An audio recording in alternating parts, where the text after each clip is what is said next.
കേരള വിജിലൻസിന്റെ തട്ടിപ്പാണ് അതെന്ന് എന്റെ വാദം. അത് ചെയ്താൽ ഇത് ചെയ്യും. കള്ളത്തോക്ക് കൊണ്ട് ഒരാളെ വെടിവെച്ച് കൊന്നാൽ ആംസ് ആക്ടും നിൽക്കും, മർഡർ കേസും നിൽക്കും. ഏതെങ്കിലും ഒന്ന് മാത്രമാവൂല. അതാണ് ഉഡായിപ്പെന്ന് ഞാൻ പറയുന്നത്. അപ്പൊ എന്താ ഇവിടെ സംഭവിക്കുന്നത്? താങ്കൾ നേരത്തെ പറഞ്ഞതുപോലെ വാളയാറിന് പുറത്ത് ഈ കേന്ദ്ര ഏജൻസിക്കെതിരെ ഒരുമിച്ച് സമരം ചെയ്യുന്നവർ വാളയാറിന് ഇപ്പുറം ഇവരുടെ ചക്കളിത്തി പോരിൽ കണക്ക് തീർക്കാൻ ഒരു കേന്ദ്ര ഏജൻസിയെ ചട്ടുകമാക്കാൻ നോക്കുകയാണ്. ശ്രീ വി പി ശ്രീപത്മനാഭൻ, ഇത് നോക്കൂ, വാളയാറിന് അപ്പുറത്തും ഇപ്പുറത്തും ദേശീയ അന്വേഷണ ഏജൻസികളെ കുറിച്ച് ഇന്ത്യ മുന്നണിക്ക് രണ്ടഭിപ്രായം എന്നുള്ളതാണ് BJP പറഞ്ഞിരിക്കുന്നത്. പക്ഷേ അതിലിപ്പോൾ ഒരു മാറ്റം ഉണ്ടായിരിക്കുകയാണോ?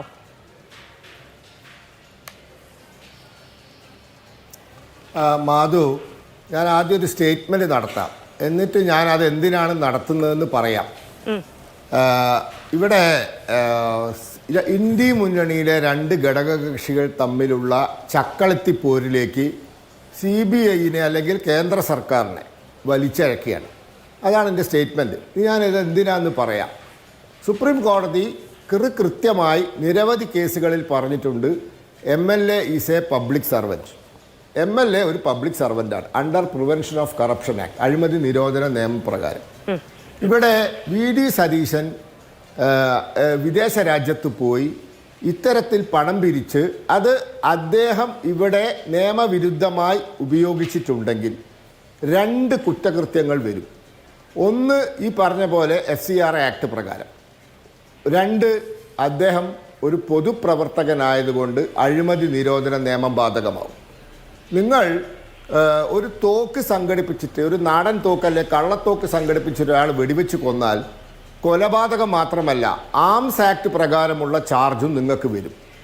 അപ്പോൾ ഇവിടെ രണ്ട് ചാർജ് വരണം. ഒന്ന്, വിജിലൻസിന് അന്വേഷിക്കാവുന്ന പൊതുപ്രവർത്തക അഴിമതി നിരോധന നിയമം. രണ്ട്, കേന്ദ്ര ഏജൻസിക്ക്, അത് ഏജൻസി സ്പെസിഫൈ ചെയ്തിട്ടില്ല. സെക്ഷൻ 43-ൽ ഏജൻസി സ്പെസിഫൈ ചെയ്തിട്ടില്ല. സാമ്പത്തിക കുറ്റകൃത്യങ്ങൾ വേണമെങ്കിൽ ഇഡിക്കും അന്വേഷിക്കാം. അപ്പോൾ ഇവിടെ VD സതീശൻ ഇത് ചെയ്തിട്ടുണ്ടെങ്കിൽ നിർബന്ധമായും അഴിമതി നിരോധന നിയമം ബാധകമാണ്. അങ്ങനെയാണെങ്കിൽ സംസ്ഥാന വിജിലൻസ് VD സതീശനെ അഴിമതി നിരോധന നിയമപ്രകാരം അറസ്റ്റ് ചെയ്യണം. അറസ്റ്റ് ചെയ്തതിന് ശേഷം, അല്ലെ അദ്ദേഹം മുൻകൂർ ജാമ്യത്തിന് പോവുക, എന്തെങ്കിലുമൊക്കെ സംഭവിക്കും. അപ്പോൾ അറസ്റ്റ് ചെയ്തതിന് ശേഷം ഇതിൽ FCRA ചട്ടലംഘനമുണ്ട്, അതുകൊണ്ട് ഇനി തുടർന്ന് ഞങ്ങൾക്ക് മുന്നോട്ട് പോകാൻ പറ്റില്ല, അതുകൊണ്ട് ഇത് കേന്ദ്ര ഏജൻസിക്ക് കൈമാറണമെന്ന് പറയണം. അത് പറഞ്ഞിട്ടില്ല.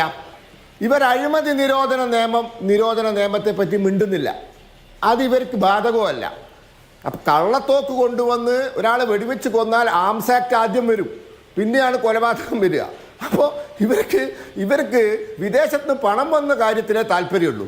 പക്ഷേ അഴിമതി നിരോധന നിയമം ഇവർക്ക് അറിയില്ല. മഹാന്മാർ, കേരളത്തിലെ വിജിലൻസിലെ മഹാന്മാർക്ക് ഈ അഴിമതി നിരോധന നിയമം ബാധകമല്ല എന്നാണ് തോന്നുന്നത്. അതിനെപ്പറ്റി അറിയില്ല അവർ. അഴിമതി നിരോധന നിയമം സെക്ഷൻ 7A എന്നീ വകുപ്പുകൾ പ്രകാരമുള്ള കുറ്റങ്ങൾ ശ്രീ VD സതീശൻ ചെയ്തതായി കണ്ടെത്തിയിട്ടില്ല എന്ന് ഡയറക്ടർക്കുള്ള കത്തിൽ വ്യക്തമാക്കുന്നുണ്ട് അന്നത്തെ അന്വേഷണ ഉദ്യോഗസ്ഥൻ. അത് തട്ടിപ്പാണെന്ന എന്റെ വാദം. അത് ഫ്രോഡാണ്. കേരള വിജിലൻസിന്റെ തട്ടിപ്പാണ് അതെന്ന് എന്റെ വാദം. അത് ചെയ്താൽ ഇത് ചെയ്യും. കള്ളത്തോക്ക് കൊണ്ട് ഒരാളെ വെടിവെച്ച് കൊന്നാൽ ആംസ് ആക്ടും നിൽക്കും, മർഡർ കേസും നിൽക്കും. ഏതെങ്കിലും ഒന്ന് മാത്രമാവൂല.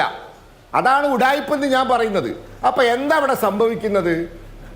താങ്കൾ നേരത്തെ പറഞ്ഞതുപോലെ വാളയാറിന് പുറത്ത് ഈ കേന്ദ്ര ഏജൻസിക്കെതിരെ ഒരുമിച്ച് സമരം ചെയ്യുന്നവർ വാളയാറിന് ഇപ്പുറം ഇവരുടെ ചക്കളിത്തി പോരിൽ കണക്ക് തീർക്കാൻ ഒരു കേന്ദ്ര ഏജൻസിയെ ചട്ടുകമാക്കാൻ നോക്കുകയാണ്.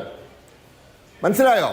വാളയാറിന് പുറത്ത് കേന്ദ്ര ഏജൻസികൾക്കെതിരെ ഒരുമിച്ച് സമരം ചെയ്യുന്ന ഇവർ ഈ വാളയാറിന് ഇപ്പുറം ഇവരുടെ ചക്കളത്തിപ്പോരിന് കണക്ക് തീർക്കാൻ ഒരു നല്ല ആയുധം CBI. ഇതാണ് പരിപാടി നടക്കുന്നത്. അതാ ഞാൻ പറഞ്ഞത്, ചക്കളത്തിപ്പോരാണ്.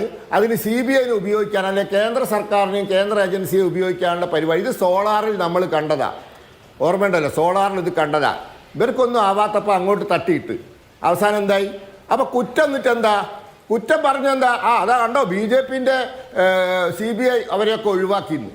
കോൺഗ്രസ്സുകാരെന്താ പറഞ്ഞതാ? CBI വരെ ഞങ്ങളെ ഒഴിവാക്കിയിരുന്നു. പോരെ കുറ്റം CBIക്ക്? അപ്പം ഇത് വേണ്ട, ഈ പരിപാടി വേണ്ടെന്നേ എനിക്ക് പറയാനുള്ളൂ. ശരി.